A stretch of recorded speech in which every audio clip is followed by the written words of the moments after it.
Multinational firms face additional challenges when it comes to diversity, in particular when it comes to gender.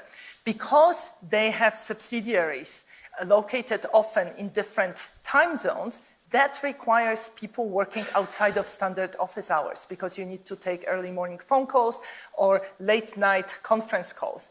And that's particularly challenging for women who in the morning often have to send the kids to school and in the evening have to take care of many domestic tasks.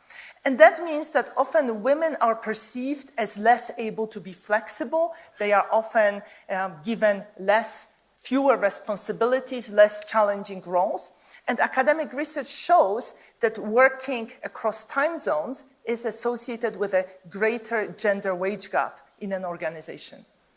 I think inclusion is actually the key topic. For us also as a company, we produce software for HR purpose, for employees and how to do that.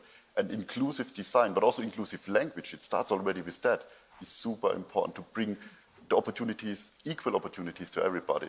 So also accessibility is a key aspect, because I also do believe actually that technology is an enabler for a lot of people to participate actually in the work. We should not underestimate that. When we talk about labor shortage, we need to first ensure that everybody has the opportunity to participate. That's the reason why topics like inclusion in our software and accessibility are key standards for our teams. If I may jump in here, digitalization, which sped up during the pandemic, poses additional challenges for older workers. And in particular, in emerging Europe, we see very clearly in various statistics that older workers have much weaker ICT skills than older workers in advanced economies. So this process of technological progress brings a risk of pushing older workers out of the labor force precisely at the time when demographic challenges mean that we need to have people working longer. As you talk about this societal challenge then, who steps up and fixes this problem? Is there a role for employers, or is this a government-driven response that's required here? I think both.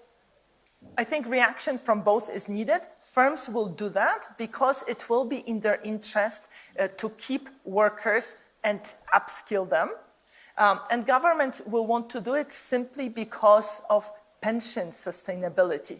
If you let these people leave the labor force, that's going to put greater pressure on pensions and it's going to exacerbate the demographic challenge. We need to remember that emerging Europe is getting old before it's getting rich. These countries are undergoing demographic transition at the level of income per capita, which is much lower than the level at which advanced economies went through demographic transition.